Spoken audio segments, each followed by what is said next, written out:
to the next point. We should ensure whatever we see is clear. That means work is being done. We can see that it is in opposite direction.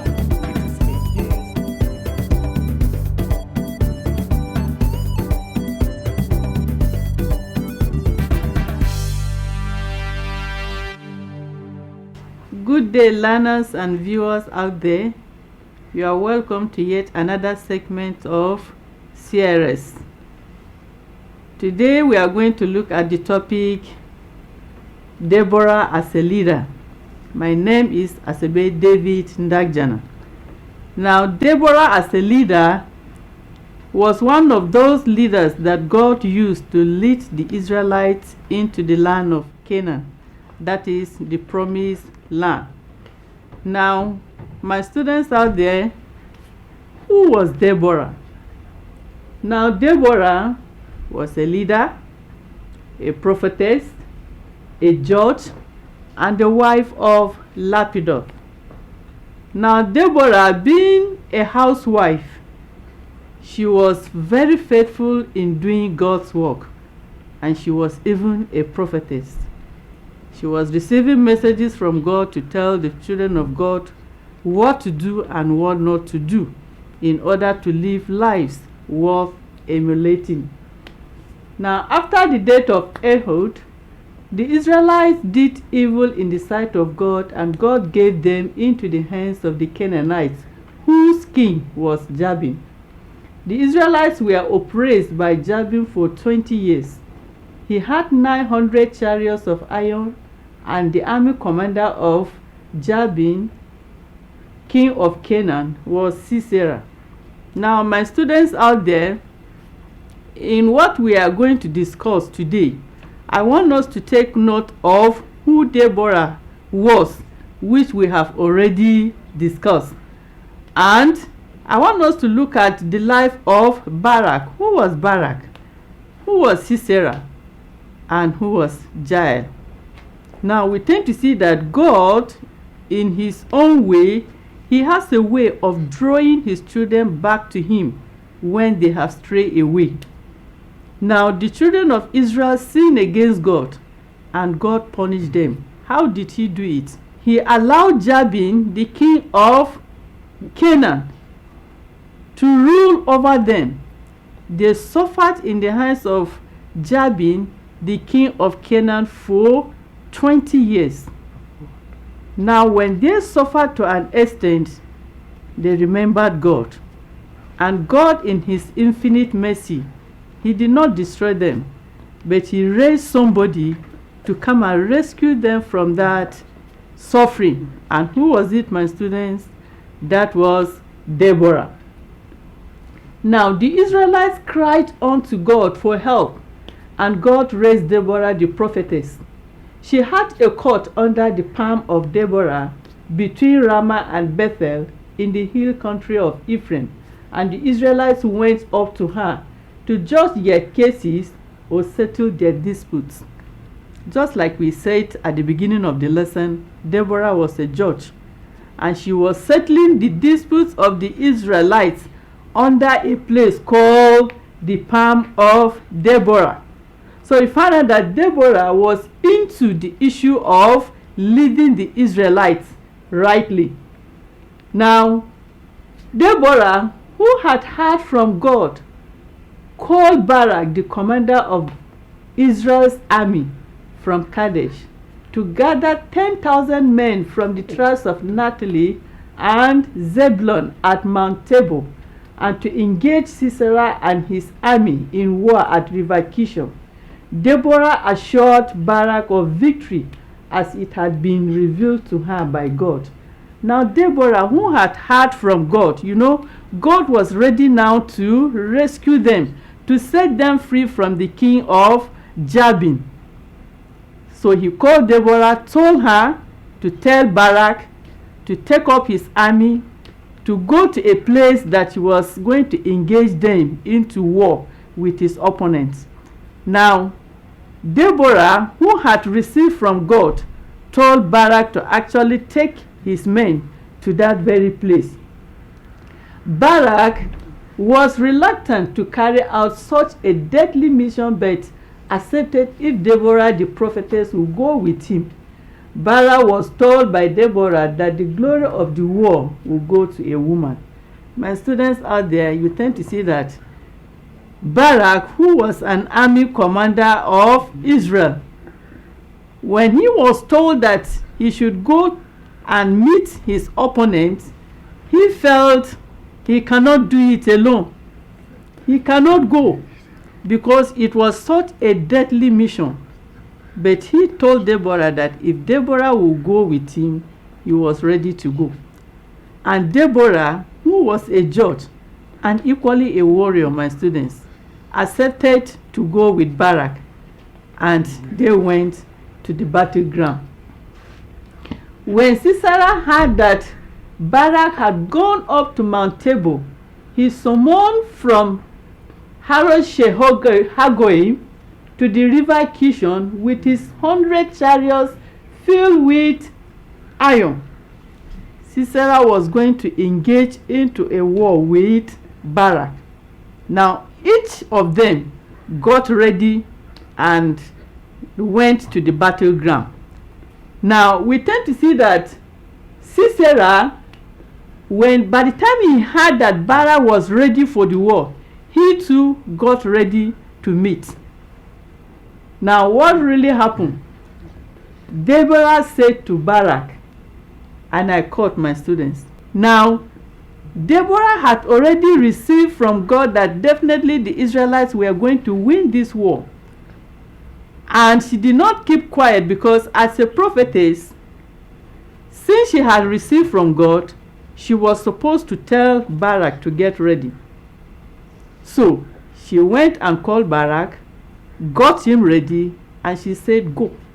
And I quote, this is the day the Lord has given Sisera into your hands. Has not the Lord gone ahead of you? The Canaanites were defeated, and Sisera jumped from his chariot and ran away for his safety. He ran into the tent of Jael, the wife of Heber the Kenite, because a cordial relationship existed between the house of Heber and Jabin the king. Now, my students, in the process of the war, already it has been prophesied that definitely Barak was going to win this war. And you tend to see that this prophecy came from God himself. So by the time they were fighting in the process of the war, when Sisera found out that he had lost the war, what did he do? He jumped down from his chariot and ran away for his safety. Now, you tend to see that as an enemy, Sisera never wanted to be handled by his other opponents. So what did he do? He decided to run away for safety. When he found out that all his men, none of them survived the war, Sisera decided to run for safety so that he would not be handled physically by his enemy. So, now as Sisera was running for this safety, my students, you tend to see that Jael asked Sisera to come into her tent and promise him proper security. Now, my students, look at it this way. You are into trouble, and here was somebody in the process of running away, offered you where you hide yourself. So you tend to see that by the time he was offered such a place to keep him safe, Sisera never gave it a second thought. What did he do? Immediately he swerved into Jael's tent.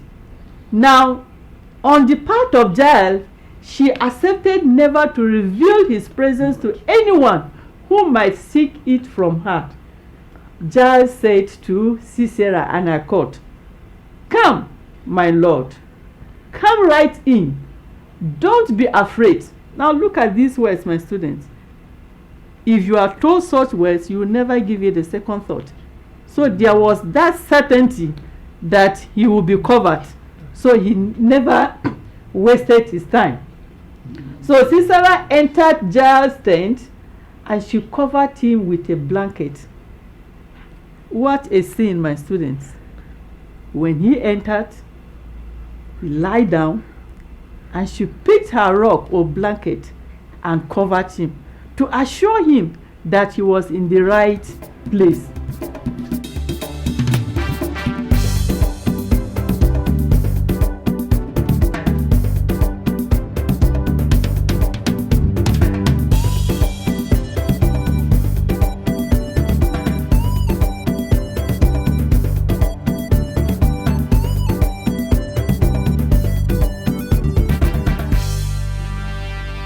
Sisera, out of tiredness, requested for water, but Jael gave him milk, after which he went fast asleep. Another sin, my students. He said, give me water, because he was what? He was thirsty, he was exhausted, and instead of her to give him what he requested, she gave him cold milk. And Sisera felt he had arrived and he was saved. Jael, the wife of Heber, took a tent peg and a hammer and drove it into Sisera's chest, and he died. This marked the fulfillment of Deborah's prophecy that the glory of the war will go to a woman instead of Barak. When Jael, who accepted not to tell anybody of the presence of Sisera in her tent, my students, when she knew that Sisera was actually fast asleep, she went and took her tent peg and a hammer and drove it into his temple. Now remember, my student, it had already prophesied that actually this war, the success of the war, will be ascribed to a woman. The glory will be ascribed to a woman. So you tend to see that anything prophecy, there is no two way about it. It must surely come to pass. So by the time Sisera was fast asleep, Jael took her tent peg and drove it into his temple, and he couldn't survive it. He was there, dead. Now, just after the death of Sisera, Barak came by in pursuit of Sisera, and Jael went out to meet him. Jael said to Barak, and I quote, "Come, I will show you the man you are looking for." Barak went in, and there lay Sisera with the tent peg through his temple, dead. The victory of the war brought the oppression of the Israelites by the Canaanites to an end. My students, we find out that Jael actually got the victory of the war, or the glory of the war, since she was the one that ended the life of Sisera. Now, my students, I want us to be reminded that we should not play with anything prophecy from a true prophet of God, because whatever he or she says must actually come to pass. Now, from what we have discussed so far, my students, there are a lot of lessons to be learned, and I have picked a few for us to learn. Now, the moral lessons are: 1, we should have absolute faith in God, as demonstrated by Deborah. Deborah had absolute, complete faith in God. So she did not withdraw herself or tend not to go with Barak to the war front. She had faith in God. She believed that what God had told her about the victory of the war will surely come to pass. So by the time Barak said, "Go with me, if not I will not go," Deborah did not waste time, and she went with him. Another lesson to be learned here is that we should accept to do the will of God even in hard times. Right now that we are suffering, my students, there is hunger everywhere. You should not relent your effort in serving God. You should put in your very best. Do the will of God wherever you find yourself. Don't look at the hard times, and you tend to see that it is only God that will bring us out of whatever situation we are fine with. So my students, don't relent your effort. Believe in God, and God will definitely bring you out of that miry clay that you are into. We should make ourselves available for God to use in various fields. Just like Deborah, she was not only a prophetess, she was a married woman, she was a warrior, she was a judge, my students. So you should just make yourselves available for God to use. God can use you in any field. God can use you to be a prophet. God can use you to save your country or your family from suffering, if only you will make yourself available. God can choose a man or woman as agent of achieving his purpose. You know, God who created us knows everything about us. And so whatever he wants to use you for, if you only make yourself available, he will use you to his own glory. We should have the interest of other people in our minds and pray or encourage them. In whatever situation we are fine with, my students, whatever level God has taken you to, you should remember those ones that are what? That are down. So that even when you happen to come down, you will still see them, you will meet with them, and you will walk with them. So be ready and willing to believe God through his prophets. Once a prophet of God announces what God had told him, we should be ready to listen and be willing to do what we have been told to as children of God.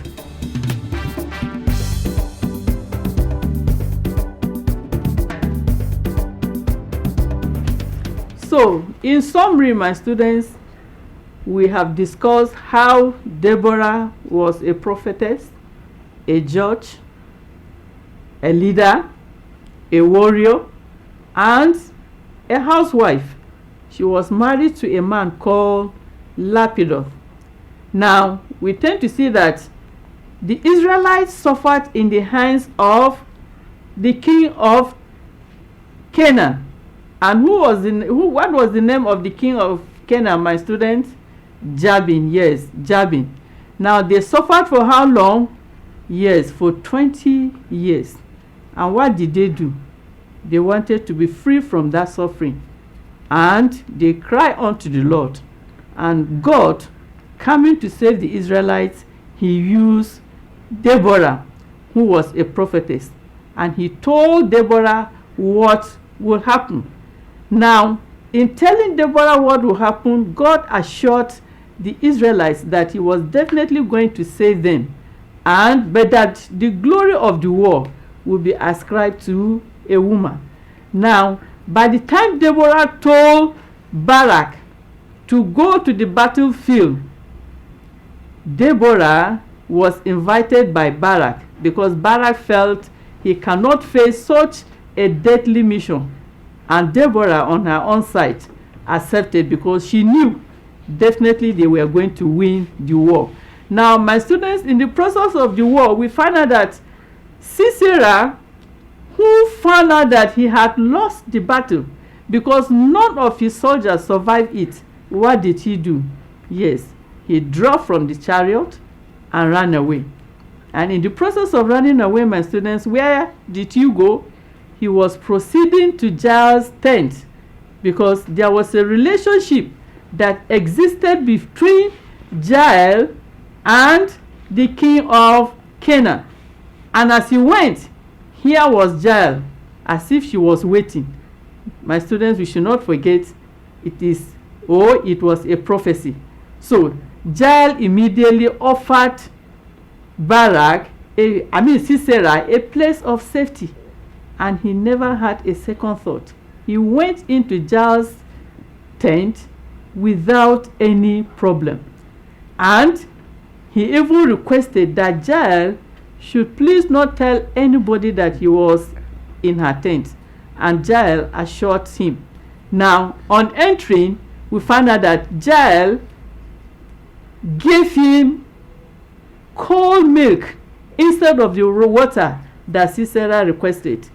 And he found out that he was really at home. And what happened, my students? Yes, he slept off completely. And when Jael found out that Sisera was deeply asleep, what did she do? Yes, she went and took her tent peg and her hammer, drove it into his what? Into his temple. And he could not survive it. He was there, dead. Now, after some times, here was Barak pursuing Sisera, and Jael was by her tent. And so by the time Barak came, Jael invited Barak into his what? Into her tent. And she said, "Come," as other versions of the Bible said, "Come, and I will show you whom you are looking for." And by the time Barak went into Jael's temple, here was Sisera lying down dead. Now, my students, from all that we have learned, there are lessons. And from the lessons we have read, that are read out, we should be able to do as expected of us as children of God.